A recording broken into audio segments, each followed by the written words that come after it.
عید قیامت المسیح کی تیاری کا دن ہے، جس میں آنے والے ہفتوں میں ہم اپنے آپ کو تیار کر رہے ہیں، اپنی کلیسیوں میں مختلف ٹاپکس پر ٹیچ کریں گے۔ تو اس لیے میں نے مناسب جانا کہ ہم روحانی جہاد کے بارے میں سیکھیں۔ جب ہم زبور 22 کو دیکھتے ہیں تو اس کی 12 آیت کا جو چناؤ کیا گیا ہے، بے شک یہ بیان خدا کا بندہ داؤد اپنے حال میں دے رہا ہے، لکھ رہا ہے، قلم بند کر رہا ہے اپنی تمام مصیبتوں کا سامنا کرتے ہوئے، لیکن اس میں وہ نبوت کر رہا ہے مستقبل کی۔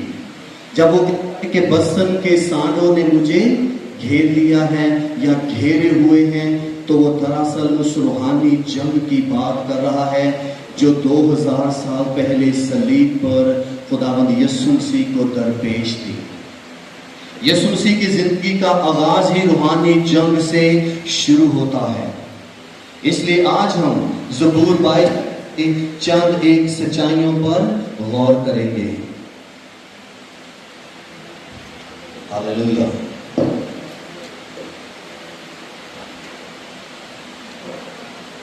روحانی بائبل، روحانی جہاد بائبل کانفرنس، اس کا ایک ہی مقصد ہے کہ ایمانداروں کو کیا کیا جائے؟ روحانی طور پر تبلیغ کیا جائے۔ جب آپ اور میں مل کر مطالعہ کریں گے تو آپ کو اس میں سے بہت کچھ سیکھنے کو ملے گا۔ ہو سکتا ہے کہ نئے سے نئے آئیڈیے آپ کو ملے۔ جب لفظ بسن کو دیکھتے ہیں تو بہت کچھ سیکھنے کو ملتا ہے، اس لیے میں چاہتا ہوں کہ آئیں روحانی جہاد بائبل کانفرنس کا تعارف دیکھیں۔ اس کتاب میں نے جو چناؤ کیا ہے وہ یہودا 1 باب، اس کی جو ہے آیت بڑی ہی شاندار ہے، 13ویں آیت۔ اس آیت کو جب ہم دیکھتے ہیں اور اس بورڈ کو آپ دیکھ سکتے ہیں، اس میں جو تصویر کشی کی گئی ہے، یہ دراصل کیا ہے؟ ہمارے ارد گرد وہ تمام روحانی جنگ جو دن رات لگی ہوئی ہے۔ اکثر اوقات جب میں روحانی جنگ کی بات کرتا ہوں تو میرے ذہن میں جو واقعہ آتا ہے وہ الیشا اور اس کے خادم کا۔ ایک صبح وہ اٹھتا ہے اور اٹھتے ہی وہ فکر میں پڑ جاتا اور کہتا ہے اپنے مالک سے کہ ہمیں فوجوں نے گھیرا ہوا ہے۔ اور الیشا کیا کرتا ہے؟ اپنے خادم کے لیے دعا کرتا ہے کہ خداوند اس کی آنکھوں کو کھول۔ جیسے وہ اس دور کے تمام ارامی ملک کے فوجوں کو جس سے وہ گھرے ہوئے تھے دیکھ رہا تھا اپنی جسمانی آنکھوں سے، جیسے ہی اس کے لیے دعا کی گئی، اس کی آنکھیں خدا نے کھولی تو اس لشکر کے ارد گرد ایک اور لشکر تھا جو کیا تھا؟ آسمانی فوجوں کا تھا۔ اور وہاں پر بڑی پیاری بات سیکھنے کو ملتی ہے کہ جو نچوڑ اس کا کیا میں کہتا ہوں اکثر، جو ہمارے مخالف ہیں ان سے وہ زیادہ ہے جو ہماری طرف ہے، کیونکہ خدا رب الافواج ہے، the Lord of hosts، یعنی فوجوں کا اور کیا ہے؟ ان تمام لشکروں کا خدا۔ جب ہم اس آیت کو دیکھتے ہیں تو یہاں پر بڑی زبردست بات یہودا لکھتا ہے۔ یہ یہودا آپ اس سے واقف ہے کہ یہ کون ہے؟ یہ یسوع مسیح کا اسٹیپ بردر ہے اور اپنے آپ کو خادم کے طور پر پیش کرتا ہے اور یوں کہتا ہے، یہ سمندر کی پر جوش موجیں ہیں اور اپنی بے شرمی کی جھاگ اچھالتی ہیں، یہ وہ آوارہ گرد ستارے ہیں جن کے لیے اب تک بے حد تاریکی گھری ہے۔ یہاں پر بہت کچھ ہے۔ اس آیت پر جب ہم غور کرتے ہیں تو وہ بیان کرتا ہے کہ یہ دراصل موجیں کون ہیں؟ یہ بے شرمی کی جو جھاگ اچھالنے والی چٹانیں ہیں، یہ کون ہے؟ اور ان کو بڑا زبردست لقب دیتا ہے آوارہ گرد ستارے۔ بائبل مقدس میں جب ہم فرشتوں کا مطالعہ کرتے ہیں تو ہمیں مختلف ان کے لقب ملتے ہیں، جس میں سرافین ہیں، جس میں میکائیل فرشتہ ہے، جس میں جبرائیل فرشتہ ہے، جس میں کیا ہے؟ صبح کا ستارہ ہے اور خداوند کا فرشتہ ہے، اور بہت سے دوسرے فرشتوں کا ذکر ملتا ہے جن کو بنام پکارا نہیں گیا۔ ویسے ہی شیطان کے بہت سے پیروکاروں کو مختلف ناموں سے پکارا گیا ہے اور ان کو آوارہ گرد ستارے کہا گیا ہے۔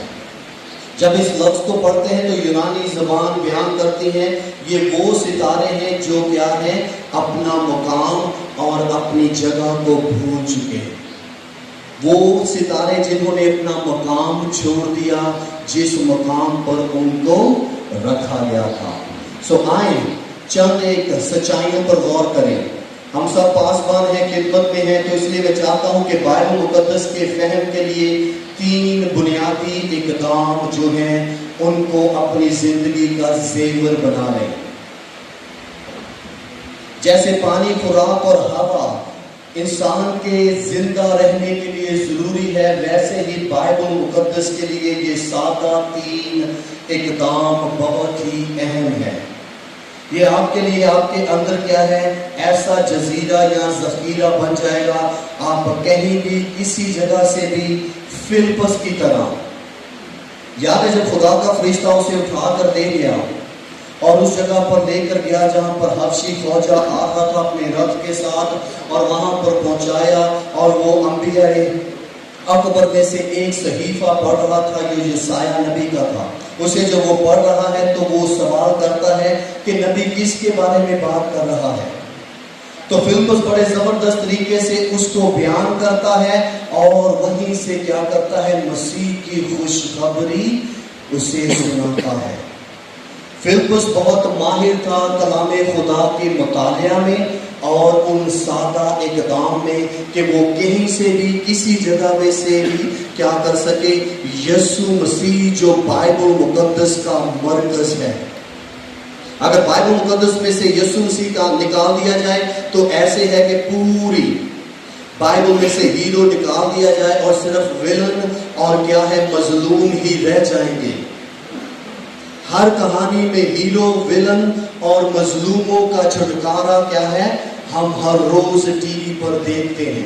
چاہے وہ امریکی فلمز ہوں، چاہے وہ انڈین فلمز ہوں، چاہے وہ پاکستانی ڈرامے ہوں، اس میں ہیرو کا، ویلن کا اور جو مظلوم دکھ اٹھا رہے ہیں ان کا ہونا ضرور ہے. اور کہانی کیسے ختم ہوتی ہے؟ ویلن ہارتا ہے اور ہیرو جیتتا ہے. ویسے ہی فلپس کیا کرتا ہے حبشی فوجا کو بیان کرتا ہے اور وہ اسی وقت خداوند یسوع مسیح کو قبول کرتا ہے. یہ 3 اقدام آپ کے لیے بڑے ہی سادہ اور اہم ہو گئے. اگر اس کو آپ اپنی زندگی کا حصہ بنائیں گے تو یہ بہت ہی زبردست سچ ہوگا. پہلی بات آبزرویشن. جب ہم آبزرویشن کو دیکھتے ہیں تو اس میں جو مین بات آتی ہے آبزرویشن کے بعد انٹرپریٹیشن. انٹرپریٹیشن کے بعد تیسری بات آتی ہے ایپلیکیشن. یہ 3 جز ہیں جو کیا ہے اگر پولیس والوں کو دیکھا جائے وہ کسی کیس کو سالو کرنا چاہتے ہیں تو سب سے پہلے آبزرویشن یعنی کہ مشاہدہ کریں گے. مشاہدہ کریں گے کہ اس کو جانچا جائے، پرکھا جائے. اگلا حصہ دکھا دیں جی. معائنہ، مشاہدہ، توجہ، دھیان. یہ بہت اہم ہے کسی بھی چیز کو پڑھنے کے لیے، سمجھنے کے لیے، اس کی تہہ تک پہنچنے کے لیے. چاہے کوئی مرڈر کیس سالو کرنا ہو یا پھر روحانی فہم کی بات سیکھنی ہو، یہ 3 قدم بہت اہم ہے. پہلا کیا تھا؟ آبزرویشن، معائنہ کرنا، جس میں ہم کیا کرتے ہیں کہ متن کیا کہتا ہے. کسی بھی حوالے کو جب ہم پڑھتے ہیں تو پہلی بات کیا ہے متن کیا کہتا ہے. اس کو جب ہم پڑھتے ہیں اس کے پیچھے جو سوال ہمارا بنتا ہے. دوسرا انٹرپریٹیشن جب کی جاتی ہے تشریح، جسے متن کے کیا معنی ہیں. اور تیسری بات جب دیکھتے ہیں تو وہ کیا ہے اطلاق. اطلاق یعنی کہ متن لوگوں کو کون سا کام کرنے کے لیے کہتا ہے، اور جس میں ہم 3 باتوں کو مد نظر رکھتے ہیں. آبزرویشن یعنی کہ پڑھنا، معائنہ کرنا، انٹرپریٹیشن یعنی کہ تشریح کرنا، اور ایپلیکیشن یعنی کہ اطلاق. اس میں کون سا کام کہا گیا ہے. کسی بھی حوالے کو جب پڑھتے ہیں اس میں دیکھنے کی ضرورت ہے یہ اصلاح ہے، تنبیہ ہے، حکم ہے، نبوت ہے،